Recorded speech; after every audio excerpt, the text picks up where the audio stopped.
come out. Otherwise, if you just let Beryl play his game, if you thought Lahens was a nuisance, Beryl can do so much more. Yeah. Which game is he playing? We don't even know. That's the biggest question. As Cassante and Skarner, both of them banned away as we dive into the draft here for game number 1. The Poppy, I feel like Poppy is always an early ban, like early in the series ban. It's a game 3, maybe it makes and then game 3, everyone forgets about Poppy, and then she comes out for a game, is kind of how it works. But Kalista is still going to be banned. Has that value as the flex, but we've seen it played so much in support, really to great effect, so often getting most value there.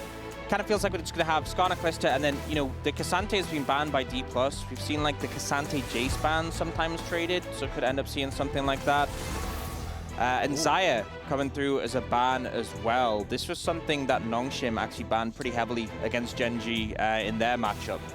I do imagine that's going to be then a priority on the Vi. We have seen Xayah get rise really highly in priority, and there's also the Xayah Rakan that has been very prevalent as well. We're also early in the series, so Yone is still up, and I think that that's another pick that GENG might want to pick up for Chovy.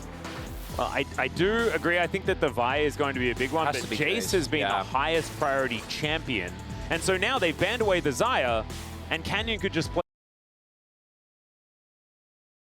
the Vi, and you get it out of the pool. You know, interestingly, this is the exact same first rotation bans that D+ had, that Nongshim had against GENG in their series. Feels like they've just copied the home way. And also, that Ambessa ban would have been a Jace ban if not for Shiu's play on Ambessa. Like I'm telling you right now, when it comes to priority, I think Jace is a lot higher, still incredibly strong. As I was actually expecting a Nidalee rotation to come through, but with the Rumble, I do think that's less likely. Rumble Vi is so strong, right? Yeah, that's got to be the angle here.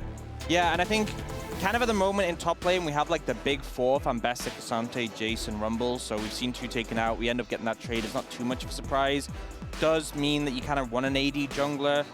You could also look towards something like the Yone as well, honestly, in this situation. To provide that AD. And a lot of setup for the ult, a lot of team fighting power. Definitely seen that combo work well. But they will lock in the Vi. Gives you that point and quick CC. Allows easy setup for the equalizer. It also just means that Lucid cannot play his most iconic champion throughout the whole series. And I think that that is very valuable in unto itself. But I do think that DK need to take the Nidalee themselves. Like, you've already got Jace, you've set up for like a pretty beautiful pick composition if you'd like to. Lucid instead thinking about the matchup here. We'll see what he does decide to go with. In the end, it's a Xin Zhao and a Galio as the combination. Seen this work very, very well thus far, and this should be a top lane Galio. Yeah, I was just about to say the same thing. And the Xin Zhao Galio is a combo we've seen so much. The value of Xin Zhao being able to jump in, open up a team fight, and then have the Galio come on top is something that many teams, I think Humble Life most notoriously have really prioritized this specific combo, and Peanut and mostly Zeka have looked incredible on it. We do see the Ezreal come through, which I do think is great for Ruler, means that Duro has Do you think it's great for Ruler? Because I've been having a look at Chovy's solo queue recently, and he's playing a lot of Ezreal. You know, we'll see. We'll see.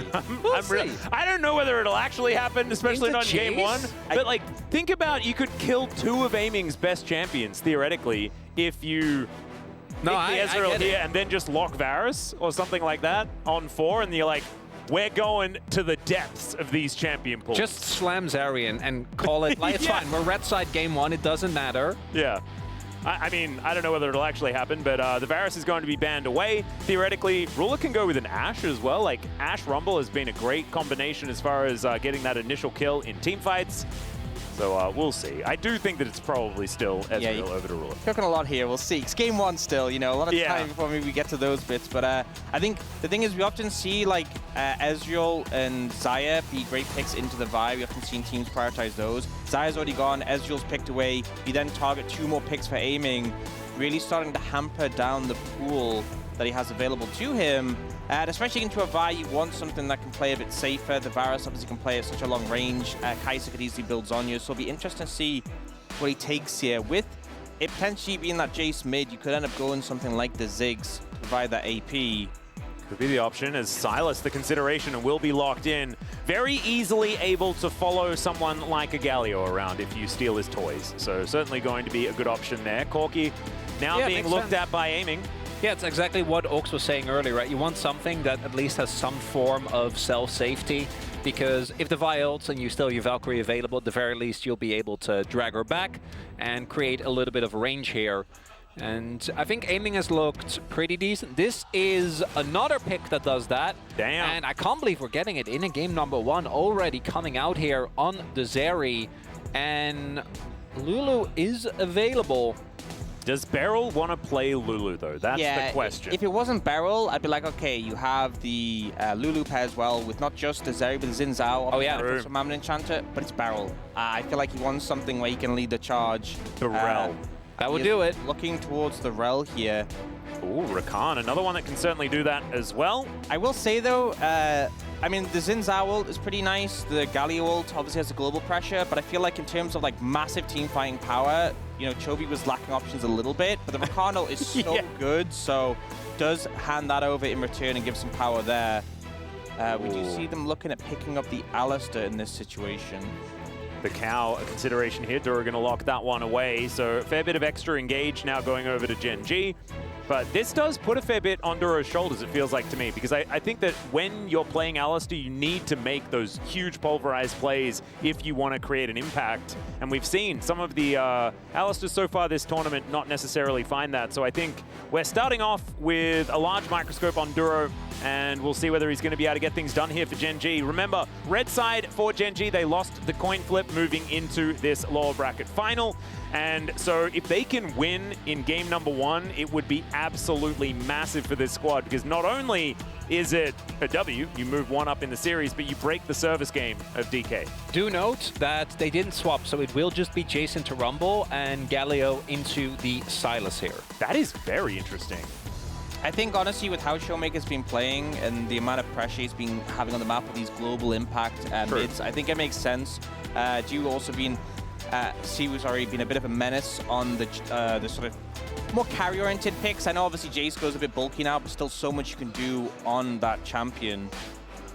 It's interesting because I think that Showmaker has been a fantastic Jace player, all tournament, but all career, just in general. But maybe Shiu doesn't necessarily have the same level of practice on this Galio this time around. We'll just have to see, as here are the skin choices. Nothing standing out as anything absolutely crazy as we dive into game number 1 of this Fearless Best of 5.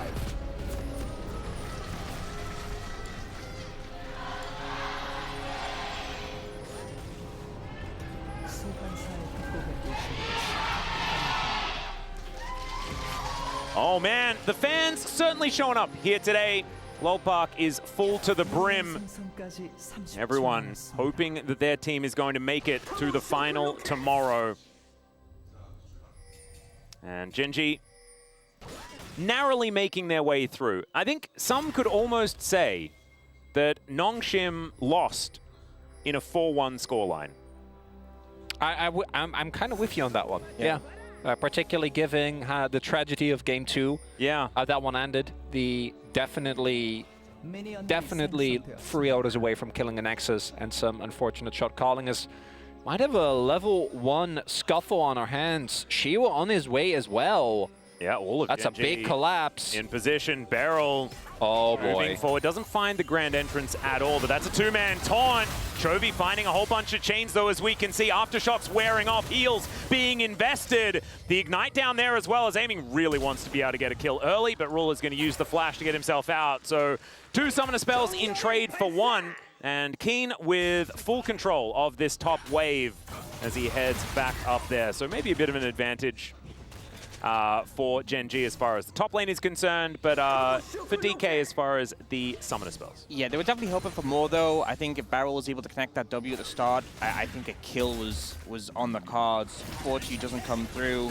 They'll take the flash from Ruler, but it's an Ezreal, so a level 2, he gets his own flash. Yeah, not quite as high value. There was also Shiu just seconds in time, like actually got the full experience of the wave. That could have been a big thing. Yeah. And then Showmaker also had to start with taunts because he didn't go for the taunt play as opposed to normally going for the Winds of War. I want to highlight Chovy going for Grasp here on the Sylas.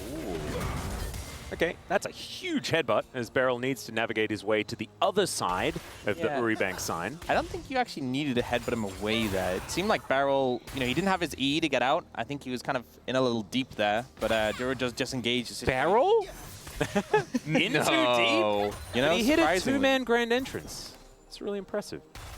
As they actually have the double entrances as well, which is cool. We're going to have to keep in our minds the heroic version and the grand version, which can be a little bit confusing. Yeah, I always love, though, whenever you have a Galio, having someone who can lead the charge. Because, you know, in earlier skirmishes, Galio can definitely make his way in. But late game, having someone who can go first and then just be able to ult on top, really powerful. And Rakan and Xin Zhao also being able to deliver that for him is big. Well, so far, just some standard laning. Getting a little bit of a preview of the changes that are going to be happening in the future, ladies and gentlemen. Yeah. As the lane swaps are going to be a thing of the past. We have time to discuss it. They're actually gone. For real this time. There's so much on that list of like things that are being destroyed. Yeah. If you haven't checked it yet, it's great. If you like teams facing off against one another, it's a big win. If you like the strategy of lane swaps, unfortunately, you'll have to wait till we're 4 minutes into the game. Yeah, sorry, any of that's going to be happening. As a dozen people are really upset right now. Yeah, exactly. At least the dozen people are relatively vocal on Twitter. So you can, if you want to hear their opinions, you certainly can. TV Man, of course, formerly of the LCK's television, is also not a huge fan of the change. But he is living in a television, so it is a bit confusing. This is a deep cut, Atlas. I'm glad you're bringing it back. So thus far, no crazy early aggression yet. Also do want to note Ruler going for PTA, which means in short trades is going to feel a lot better. Ezreal obviously has a pretty easy time activating that. And expecting there to be a good amount of action towards those grubs in just a little bit. And both of these mid-jungle, like 2v2s and free freeze topside, I think are very explosive. So it might be more about can Beryl and or Duro make their way over in time to try and find a decisive angle. Because whoever gets locked down probably ends up dying on either side. There's so much you see available, and especially pre-6, things like Alistair can obviously tank a lot more of a beating. So Showmaker, bit of a rough one there. A little bit of damage, but Beryl does manage to even things out with a bit of a combo onto Chovy there. And yeah, Showmaker doesn't really take that much damage, as he is a Galio. So he's kind of happy just to weather the storm. Duro moves into that mid lane as well, though, as we can see. And like you guys are talking about, it is likely a bit of a look towards some grubs for that first tussle. Keen hitting that level 6, a big point for the Rumble, especially for a potential grub fight. Yeah, but top laners do need to get a reset up, though. They're going to look towards those. And Keen right now, the one really with the priority. Do you see both supports hovering around mid, just trying to find an angle, but not really any. It's hard to make ganks happen on both of these mid laners unless they really overstep with their cooldowns. But Canyon actually moving down and looking towards the dragon here. We did get the reset from aiming. Aiming's gone top, so definitely are looking at the grubs for D+, and it seems like we're just going to trade of those neutral objectives. Yep. Ping comes through as well. So DK gonna be happy to take this, and Vi does the dragon very easily with her W, so it doesn't really need any help, and it looks like we will not be getting any action just yet. I feel like we're a bit robbed. I just thought that maybe the grubs would be an opportune time, but like you were saying with the top lane reset, there's no Keen up there, and so no equalizer to help try and even that one out. So instead, it'll just be a trade of objectives, as Lucid is going to be taking the first couple of grubs most definitely, and I don't think that Canyon's going to be there to stop him from taking the last one, especially as he has held his smite. Yeah, it seems like they kind of expected Canyon to come for a dive bot. You can see Beryl is actually waiting around to cover his top laner, but they ping out, they spot Canyon on the top side, and I think they kind of realize now he's safe. Although Ruler takes a big chunk. Yeah, that is to the skies indeed from Shiu, but Ruler is just going to be able to back away. Not really too worried about it. Heroic entrance being picked up here by Chovy's hijack. See whether that is actually going to be utilized. Of course, don't know whether there's going to be any action in the next couple of minutes. Yeah, this is reminiscent of a lot of the games that happened, I think, in the previous series as well, where particularly in Game 1, teams are just kind of getting a feel for one another. You know, we are poking, we are prodding, we are testing the water, jostling for positioning. I don't know, what else do we usually say when nothing is happening? Well, we just talk about other stuff. But yeah, normally. Yeah. Normally. Jostling for position, though, is a great one, because it implies that something is happening. Setting up a line of scrimmage is another one. Setting up a line of scrimmage. Oh, beautiful. They're not doing that, though. They are killing wards and things like that. Worse. Yeah. We're not beating around the bush here. We want to be honest with you guys. And right now, nothing is happening. That's why we're getting slight zoom-ins when our mid laners manage to take cannon minions. He missed one earlier. I think he that's did, why. yeah. The burn didn't finish off. Yeah. No. It was a devastating moment. That's actually why Chovy at that point got a lead of exactly worth. I'm not even joking. There's like 1 cannon minion's worth. Oh no. Yeah. Now he's a few cannon minions up, as we can see here. But he's also most of a wave in the lead. As he's going to miss a chain. Beryl's going to move in. There's a taunt. Showmaker already taking a lot of damage, though, as in goes Duro. Doesn't find the headbutt, but also doesn't invest the flash. It does get Showmakers in response. A really good response there from GENG. I think we actually saw, they spotted Beryl on the ward just a second before there. So they were very aware. Duro was waiting, and Canyon was also in the general vicinity. And especially with Vi, really easy to make those long-range engages work. As Beryl just says hello to Duro. Yeah, they're just pressing buttons towards each other. Yeah. Oh, wait. This could be action. Guys, this could be a thing. Equalizer goes down. Shu is... He's on the red carpet. Is he going to survive? That's the question. The answer is yes, because he has flash. And Canyon not going to invest his or anything like that to try and follow.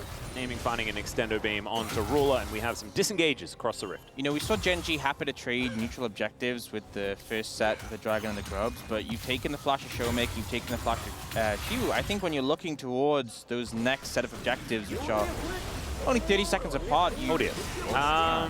Yeah, the self-silence working out here for Keen. I think you really want to be challenging and finding a fight and capitalizing on those summoners you burn. And speaking of burn, she was feeling pretty burnt right now.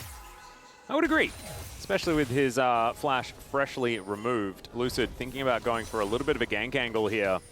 It's going to be a tough one, but there is no equalizer, as Cannon will be claimed. You can see a little pet still in that brush. Can't fool us, Jonas Strong. Never mind, he's gone home. As it turns out, he did fool us. He did. Jonas Strong always gets me, man. Every time. That's why he's the GOAT observer. Master of suspense. Indeed. Truly.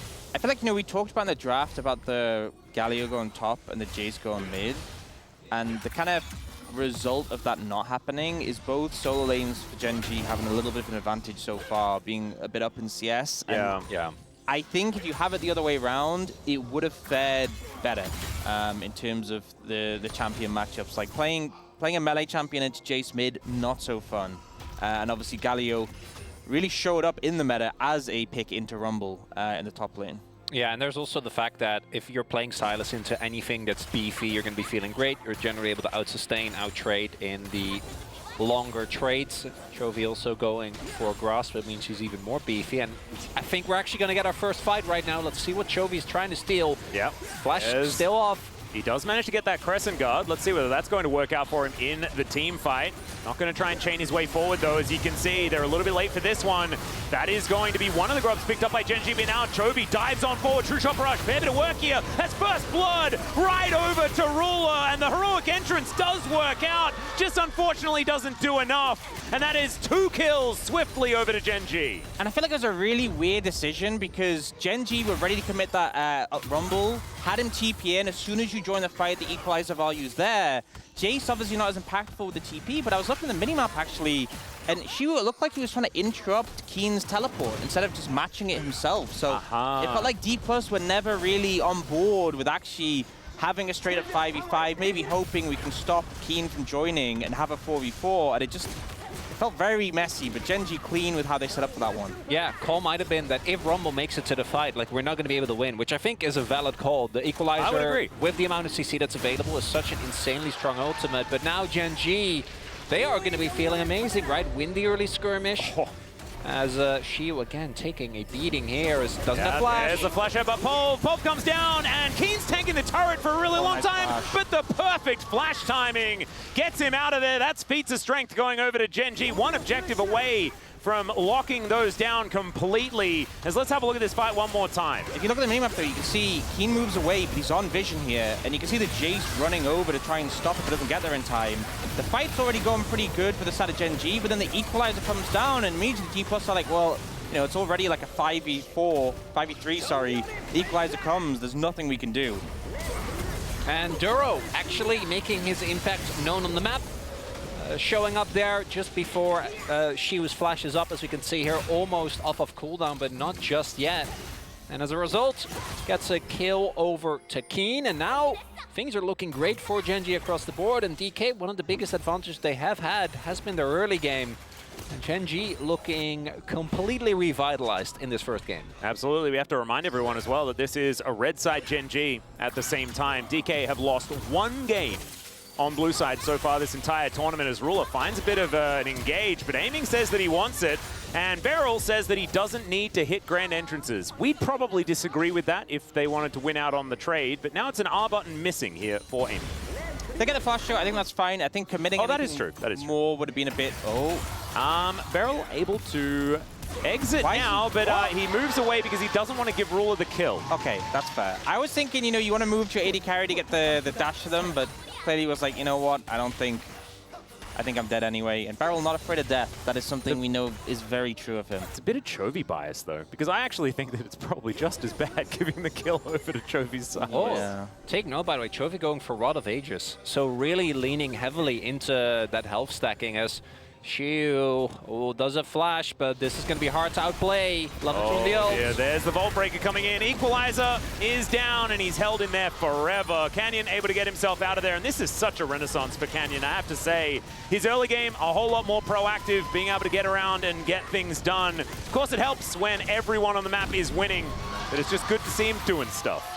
Yeah, and especially in this situation where we have Showmaker on the Galio, a pick where he has been, you know, a lot of his picks he's been playing have been very active about making impact on the map, making things happen.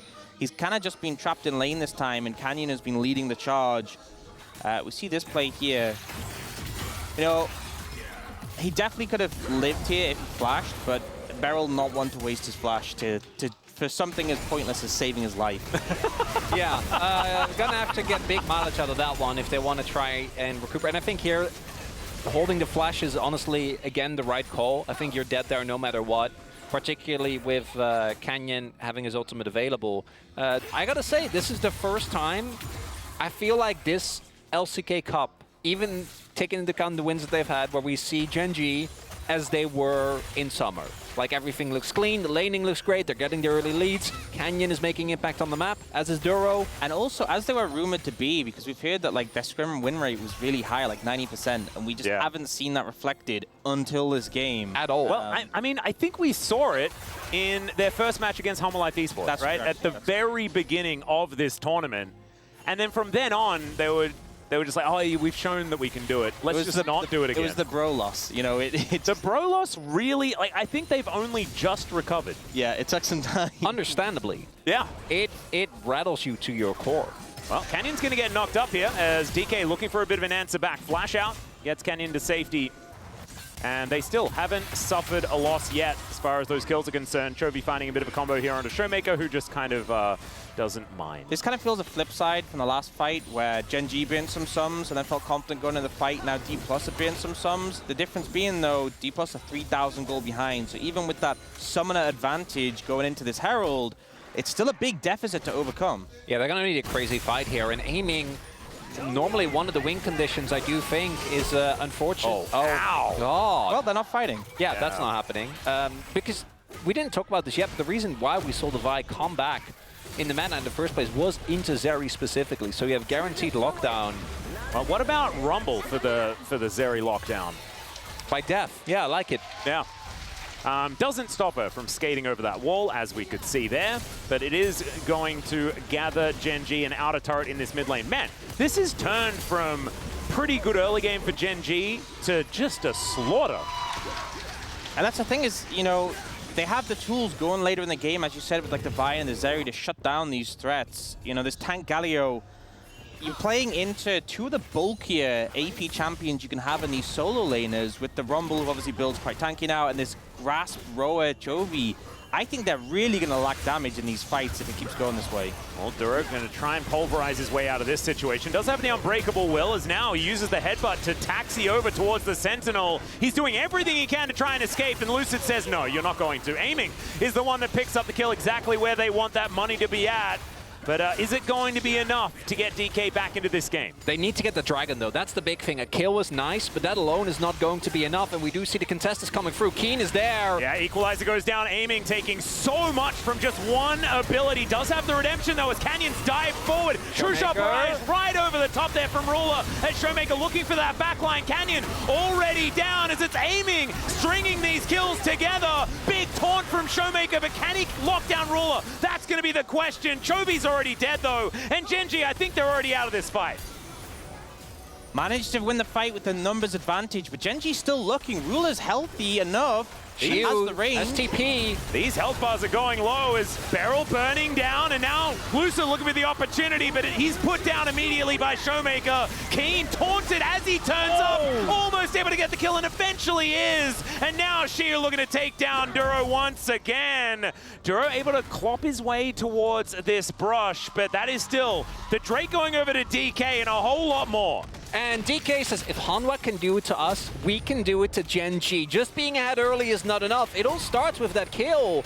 But GENG, because they're so ahead, I think feel confident trying to go for this fight. And initially the setup looks good until Showmaker arrives in the nick of time. Ton of value from the redemption. Beryl, I think, actually does a great job stalling here and barely gets out alive is Shiu. And then Chovy goes in big, breaks up the fight with the stolen ultimate, but it just isn't enough. And then I think here, just let him go, right? Yeah. Just give them the Drake. It's not the end of the world. It's their first Dragon. This is such a long replay, such a long passage of play, and at every single point, it's a numbers advantage for D+. Yeah. And you look at how the health bars are used, everyone gets low on D+, but no one goes down. And I also think the most significant thing about this is this was 5 kills for D+. Yes. Every single kill is on Aiming. Every single one of them, so he's now monster fed. God. Okay, well, I think Wolf is currently, he's got his selection of crayons out, and he is drawing up the certification card. I'm sure of it. Yeah, you need crayons. Yeah, he does. See, look, you can see the crayon. It's in his hand. It's an imaginary crayon, but it's a crayon. Wouldn't you use like a nice set of pens? If you're doing it homemade, it almost always needs to be crayon. Oh, all right, I'll defer to you on that one. Yeah. Guys, like, that's how I made my license. Guys, the Gold King has the most gold. How crazy is that? That's nutty. Chovy has the most not being alive. Wait, what? Is that Otacon? That might just be. This is. Canyon's moving over to try and get him range. Shiva doesn't have TP. He needs the furthest away. That's the only thing that might cause some there is a risk here, for sure, yeah. Otacon still completely shreds you, and the Equalizer is available. I think DK are going to be looking for the turner. I don't think you want to actually try and flip this. Shiu isn't there yet, though. The turn is pretty dangerous. 15 seconds on Chovy with no teleport. As DK, they're getting softened up by this Otacon over and over again. The redemption comes down. There's the Equalizer. Decent position on that one as well, as Lucid taking a lot of damage. Has to use the ulti very defensively. As Otacon down to 3,000. Oh man, are we flipping the game on an Otacon? Is that what's happening here, DK? Let's see what they can get done here as Beryl doesn't find anything. And it's Canyon that locks away the buff. Oh, DK, they had so much control. And in an instant, they kissed it goodbye. Shiu down to 100 health. Keen throwing harpoons all over the place as Duro going the way of Beryl, but this time he has a death prevention buff, and True Shot Barrage is exactly what the start of that word says, as Ruler is able to lock that one down, and that's an ace. And Otacon, and I think they only sent one person home. And a huge shutdown comes in for Ruler as well, so really turning this game around once again. It's a good pick on a Chovy. This didn't need to be anything more. Just look how much damage Lucid ends up taking. Even with the redemption, he's still so low. And it turns into this desperate scenario where they're trying to force Otacon. And you see Beryl's trying to look for Canyon, but he has no ultimate right now. So there's really not much you can do to lock him down other than a Hail Mary grand entrance. And once the buff is secured, they're just trying to run away, but they're so low already. And in the meantime, Lucid's trying to farm his jungle. He's not allowed to do that as the Pulverize comes in from Duro, and Chovy even able to throw down his own ultimate against him. As Shiu turns up, Showmaker also teleporting in. Oh, it really feels like DK are starting to scramble. Look at that gold grab. Yeah, all of that comes down to, again, we've seen this so many times. It's why I thought that we're going to play way more aggressive for a pick. Otacon is very, very dangerous. It's the damage, and it's the fact that you become as squishy as what feels like a level 1 character, right? Your resistance just get shot to hell. And if Lucid has his ultimate, and he doesn't, or isn't forced to use it immediately very early on just because of the equalizer and like 1 Q from Ruler, like then he can walk up and actually contest. He was close to being in smite range, but he just couldn't walk up. But also the fact that top laner just wasn't there. Jace was miles away, no TP. Like they think, oh, we have a pick, it's a 5v4, but that doesn't work if your top lane is not there. Yeah, and when he did turn up, Keen just barbecued him off to the side where he was able to have no teamfight impact at all. As Taunt is going to be able to pick up Keen there as Chovy dives back in. Another redemption to try and keep them alive, but an equalizer gorgeously placed. The pulverize onto 3 Duro. Oh man, I am a fan again. Don't you worry. It might have been a couple of difficult games, but this guy on the cow is looking fantastic. Ruler dancing around the backside of the fight. Chiu gets melted. A triple kill for Keen's Rumble, who looks so happy to have his teammates back alongside him here these playoffs. And you just see Aiming not able to play the game. Vi-ulted, Alistair combo, knocked back again by the Vault Breaker. Didn't get to press his buttons, and GENG convincingly finished out this game. And Duro, I thought it was going to be setting some death records without been playing. Currently 1-1 and 15. Damn. In this first match on the Alistair. Absolutely gorgeous stuff here as the first Nexus goes down, and as it dies, so does Orcs' prediction for this series. So he is now a renegade.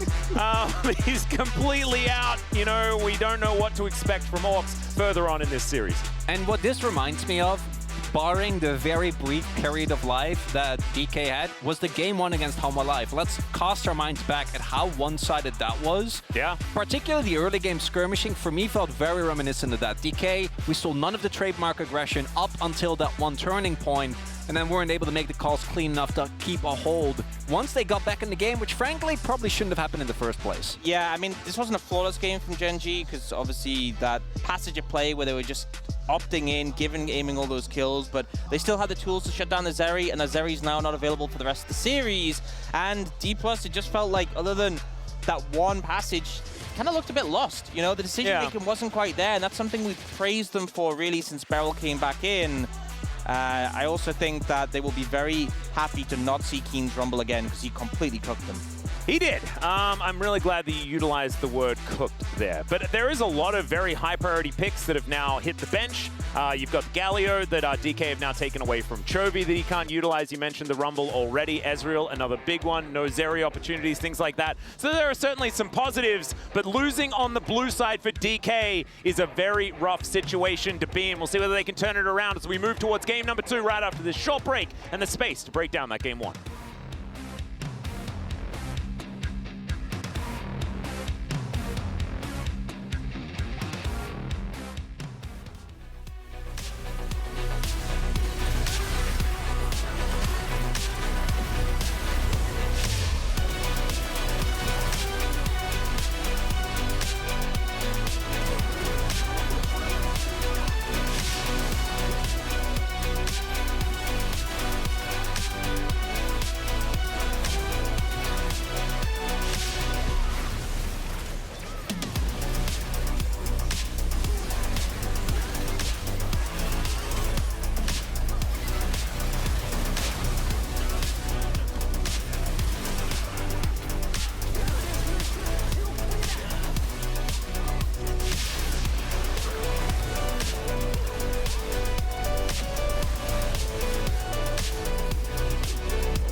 건다.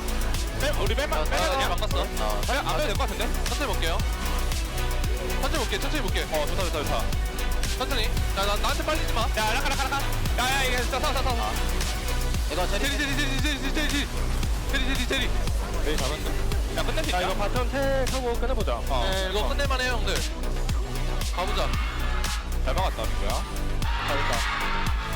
각성했다. 각성까지야? 공심전 그냥 개소드로 맞고 일단 내 선수부터 내일 리퍼 끝낼만 아직 안 끝나